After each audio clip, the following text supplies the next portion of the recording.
Fitri CEO, sekarang kita akan ngobrol-ngobrol sama salah satu CEO yang sempat ikut program OVOG nih. Kita akan masuk ke sesi CEO Talks bersama Bang Bernard Laudai selaku Board Executive Director of Indonesian Coffee Practices. Selamat datang Laudai. Gimana nih perasaannya hari ini? Tapi belum kenalan. Oh, belum kenalan. Kenalan sama aku? Iya. Oke. Kenalan dulu ya, aku Farah Fauzia yang sekarang akan jadi host di CEO Talks kali ini. Salam kenal Bang. Oke, gimana nih tadi kabarnya hari ini deh? Kita mulai dengan yang simple-simple dulu. Oke, I'm very good, I'm doing very well. Jadi hari ini harapannya semua mahasiswa, semua teman-teman IBB Nation bersuka cita lah. Oke, amin. Sunday, right? Yes, today is Sunday. Oke, kita akan langsung masuk nih ke chit-chatnya itu sendiri. Yaitu kita akan masuk ke bagian pertama, Know More About CEO. Jadi aku mau Abang Odai bisa kenalan singkat dan sekarang kesibukannya lagi apa sih? Oke. CEO itu apa? CEO itu kepengen apa sih? Cari emas online. Aduh, bukan dong. So, gue Bernard Suryanto Laudai, lengkapnya Bernard Suryanto Laudai. Kadang ada yang manggil Bernard, tapi mostly manggilnya Odai. Oke. Nah sekarang tuh lagi ngembangin holding perusahaan kita tuh Farah, namanya Indonesian Coffee Practice. Oke. Satu induk perusahaan yang mengintegrasikan hulu sampai hilir seluruh rantai pasok dan value chain kopi yang ada di Indonesia. Oh. Yang luaran utamanya adalah kita tuh mau memastikan seluruh pelaku di dalamnya itu bisa menerima semua benefit secara adil. Oke. Jadi prinsip kita itu intinya dari petani, dari prosesor, sampai ke roastery misalkan, atau roaster, atau coffee shop, semuanya sama-sama senyum. Oh, oke. Berarti dari hulu sampai hilir ya, Bang ya. Iya, I see. So, udah berjalan berapa lama sih Abang menggeluti hal ini? Kalau dari awal belajar mungkin udah sekitar hampir 12 tahun ya. Wow. Tapi kalau based on profesional sekitar 10 tahunan lah. Oke, udah 1 dekade bergelut dengan kopi ya Bang ya. Khususnya kopi ya. Iya. Oke, so 10 tahun di dalam melakukan hal ini, gimana sih cara maintain semuanya supaya berjalan sampai sekarang fokusnya udah bener-bener dari hulu sampai hilir gitu? Iya. Sederhananya sebenarnya kembali lagi dengan visi kita seperti apa. Kita pengen jadi orang yang seperti apa. Jadi gue tuh orang yang sepertinya ketika di bangku kuliah ya, rasa-rasanya kayaknya gue nggak cocok berada di dalam kantor deh gitu kan. Lama-lama depan meja atau laptop misalkan. Ya jadi ngebayangin itu, aduh no. Akhirnya ya memilih jalur ini gitu. Dan karena suka nongkrong, suka ngopi, suka bersosial ya. Nah akhirnya itu jadi salah satu pilihan utama gitu. Cuma kalau hanya berlandaskan itu kan nggak mungkin dong, nggak bisa hidup lah ya. Nah akhirnya gimana bisa meng-create itu jadi satu hal yang profit gitu. Jadi kalau mau nge-maintain tuh sebenarnya yang pertama itu niat, terus yang paling susah konsisten 10 tahun gak mungkin ya kalau gak ada konsistennya ya. Dan rasa cinta dari diri sendiri ya nggak sih? Rasa cinta terhadap coffee masyarakat juga tuh yang melandasi sekarang Abang menggeluti expertise di bidang kopi ya.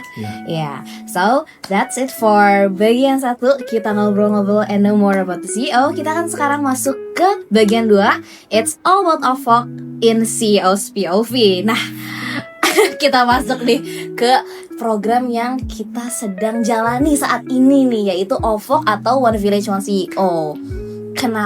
Langsung aja, kenapa Abang dulu mau join OVOG? Kenapa dulu mau join OVOG? Jadi niat pertamanya itu sebenarnya konfirmasi Farah ya. Oh iya, Farah. Jadi niat utamanya itu Farah, gue pengen belajar tentang leadership. Cuma begitu digali lebih dalam gitu ya. Nah waktu itu kan dengan Direktorat Kemahasiswaan dan Pendidikan. Nah setelah digali lebih dalam ternyata di dalam One Village One CEO itu nggak cuma ada leadership gitu. Di dalamnya ada pengabdian dan pengembangan masyarakat. kemudian di dalamnya lagi itu ada tentang kewirausahaan gitu. Jadi niat awalnya itu cuma mau belajar tentang leadership gitu, kepemimpinan, tapi bisa dapat juga perihal masyarakat, kemampuan masyarakat dan juga kewirausahaan gitu. I see. Karena mungkin itu kayak tadinya pengen cobain leadership tapi malah join OVOK, jadi dapat banyak hal ya mungkin terkait bagaimana cara mungkin membuat sebuah usaha gitu ya. Betul. Iya. Dan dulu waktu ikut OVOK tahun berapa tuh Kak kalau boleh tahu? Sekitar 2021 kali ya. 2021 lagi COVID ya. Itu kayaknya hampir selesai. Hampir selesai COVID-nya, oke. Apa sih rangkaian program OVOK yang abang sukai gitu? Rangkaiannya yang paling berkesan lah mungkin di Abang waktu itu. Sebenarnya semuanya itu berkesan ya. Apalagi kalau kita bisa ngobrol diskusi dengan guru-guru kita di kampus gitu. Itu salah satu yang paling gue suka juga gitu, Farah. Kemudian ketika terjun ke lapangan, gue suka juga ketika ngobrol dengan masyarakat gitu ya, ngobrol dengan setiap pelaku usaha. Akhirnya kan kita bisa menemukan gap gitu ya, gap apa yang terjadi di tingkat masyarakat. Kemudian apa yang bisa kita diskusikan gitu, maksudnya secara teoritis gitu ya, kita mau solving tuh gimana. Waktu itu kemana tuh? Pas ke masyarakatnya tuh? Gue ke Javapreneur gitu, wilayah Garut. Di Garut nemu apa sih Kak sebenarnya? Banyak banget ya. Banyak banget. Yang pasti sih, yang pertama gue suka orang-orangnya. Selain kopi ya. Selain kopi gue suka orang-orangnya yang sebenarnya itu mereka itu basicnya agak keras dan nggak terlalu mau didikte, tapi mereka mau untuk belajar dan berubah. Itu sangat-sangat bermakna sih. Seru banget. So kesana ketemu masyarakat juga, ngobrol sama masyarakat dan akhirnya bisa menghasilkan sesuatu yang mungkin abang sekarang sedang jalani ya. Betul. Jadi lu bayangin nggak Farah, ketika misalnya kita datang dan penghasilan mereka kira-kira sebulan 1,3 juta gitu ya. Nah sekarang tuh kalau kita flashback gitu ya, kita bandingin dulu, sekarang mereka udah 4 juta. Wow. Jadi itu tuh sesuatu yang berbeda gitu ya. Value, seperti yang tadi gue bilang, kita membawa value change dan impact yang lebih luas kan. Untuk masyarakat itu sendiri kan. Betul, dari yang nggak terlalu tahu tentang sebuah teknologi, kemudian jadi tahu, bahkan bisa ngajarin ke anaknya, keponakannya kayak gitu. Dan seterusnya juga gitu ya. Jadi lingkungannya jadi sustainable juga nggak sih Kak? Betul. Dan gimana, mungkin ada hal yang menarik yang mungkin bisa diceritakan mungkin di Garut ngapain aja gitu? Jadi di Garut itu kalau dulu tuh yang aktif malah orang tua doang. Gitu. Nah kalau kita berbicara tentang pertanian regeneratif, nah itu kan harusnya regenerasi petani juga hidup. Nah tapi di Garut dulunya malah notabene orang tua gitu, aba-aba yang kayak gitulah. Nah jadi butuh waktu yang panjang untuk bisa nyentuh ke anak muda. Gitu, butuh waktu pendekatan dari bokapnya, dari nyokapnya, atau dari omnya, gitu ya. Nah, sampai kalau dibandingin dengan sekarang tuh malah anak mudanya juga bisa imbang gitu. Jadi banyak juga yang ikut gitu. Anak muda sekarang tuh udah nanam kopi. Wah, gitu. Keren banget. Terus udah ngolah, udah bisa nyangre sendiri, ngejualin kopinya juga udah pinter-pinter gitu. Jadi salah satu tantangan yang tersulit itu menghidupkan anak-anak muda. Menghidupkan anak-anak muda untuk kembali bisa terjun lagi ke pertanian ya Kak ya. Karena Indonesia adalah negara agraris yang pastinya kita harus bangga gitu ya sama sumber daya alam yang kita punya, dan kita juga harus memanfaatkan sumber daya alam yang kita punya ya Bang ya. Completely gitu ya. Indonesia tuh kaya banget. Kaya banget gitu. Cuma ya kita itu belum terlalu aware. Nah, anak-anak mudanya masih terlalu nyaman nongkrong gitu, nongkrong di kedai kopi segala macam. Padahal kalau lu ke desa gitu ya, karena lu akan menemukan di sana tuh kita itu ternyata ini tuh duit semua gitu ya. Nah tapi kembali lagi tadi ya, yang pertama adalah niat dulu. Lu mau kesana itu hanya semata cari duit, atau lu mau membangun sesuatu melibatkan masyarakat misalkan, atau melibatkan variabel pembangunan desa yang lebih baik gitu ya. Karena kalau kita ngomongin tentang OVOG ya, OVOG itu kan dia nggak cuma ngomongin tentang kayak tadi kewirausahaan kan, dia ngomongin tentang ekosistem bisnis. Yes, as a whole gitu ya. Yes. Dan itu ya bagian kedua kita tentang all about OVOG in CEO's POV sendiri. Dan sekarang kita akan masuk ke bagian terakhir, yaitu bagian 3. Di sini adalah why you must join OVOG nih. Kita sekarang lagi nyari teman-teman untuk bisa jadi CEO muda gitu, karena tagline kita tuh finding future CEOs lah kayak gitu Kak. So mungkin ada nggak sih kayak alasan nih kenapa mungkin Abang Odai bisa share ke teman-teman kenapa sih anak-anak muda gitu, mungkin teman-teman IPB Nesian harus khususnya banget Farah gitu. Aduh, khususnya aku ya harus banget join program ini. Harus banget sih. Harus banget. Harus banget karena yang tadi udah gua mention ya. Di sini itu dari kampus sendiri lu bisa belajar banyak hal sekali gitu. Bisa belajar tentang kepemimpinan gitu, bisa belajar tentang bagaimana sih guru-guru kita itu berpikir menyelesaikan suatu masalah dengan teknologi-teknologi tepat guna gitu. Yang itu tuh gak bisa kita temuin di luar sini gitu, di luar OVOG gitu ya. Nah kemudian yang kedua, lu tuh bisa dilatih gitu ya. Kalau lu pengen punya bisnis, lu akan dilatih gimana supaya lu gak hanya sekedar berjualan produk aja atau produksi aja, enggak. Lu diajarin gimana menginput edit value di dalam semua variabel ekosistem bisnis gitu, mulai dari budidaya sampai ke akses pasar. Bahkan ya Farah, kalau lu join OVOG nih, gue bisikin aja, lu bisa dimodalin. Lu bisa dimodalin. Modalinnya itu bukan cuma cash ya, lu modalin itu akses pasar gitu ya.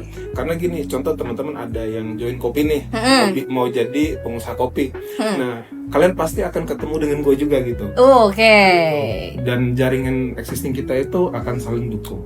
Jadi nge-link langsung ke expert sesuai di komoditas yang ada ya Kak ya. Bahkan kayak kemarin di ASA aja gitu ya, itu udah ada, kalau misalnya ada 2 orang yang udah langsung notice kayak, bang gue punya kopi nih ada 10 tonan Robusta. Wah, kayak gitu. Ya udah kontak kontak OVOG. Iya, itu kan cuma bisa ada di OVOG. Iya, tentu aja. Ini salah satu atau yang teman-teman perlu tahu juga, OVOG itu sekarang juga sudah menjadi program internasional, Bang.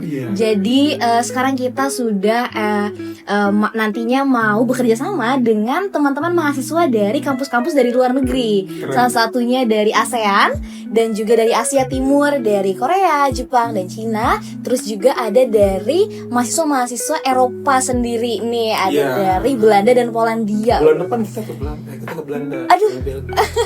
Mau ngapain tuh kalau boleh di-share? Sama mahasiswa yang OVOG internasional ya. Jadi cuma nggak tahu ya siapa yang beruntung gitu ya.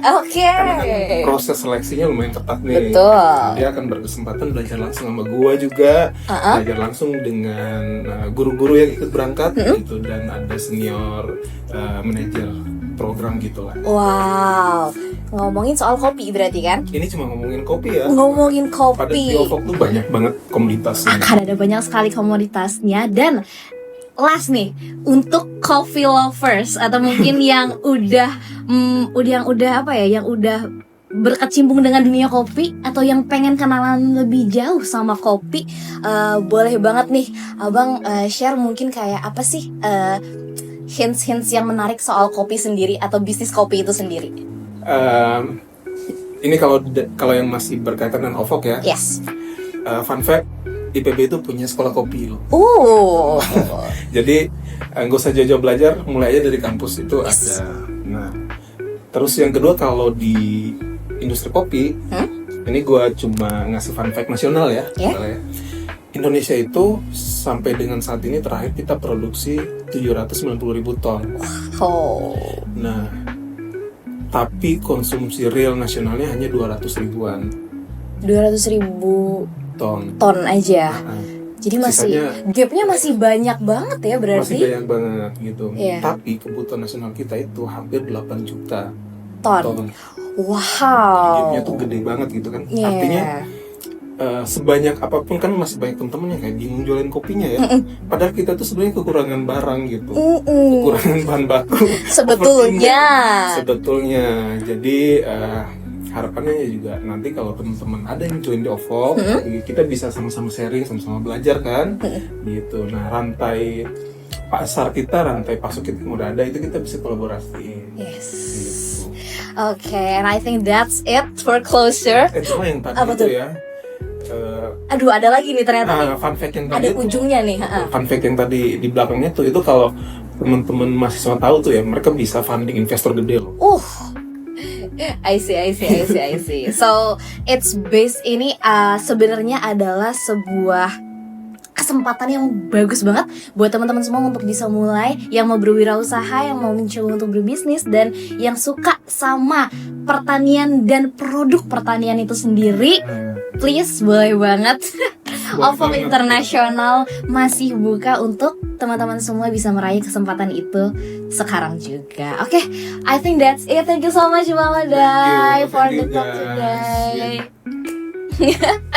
And that's it for See Your Talk today. Aku Farah Fauzia pamit undur diri. See you next time. Thank you guys. Thank you.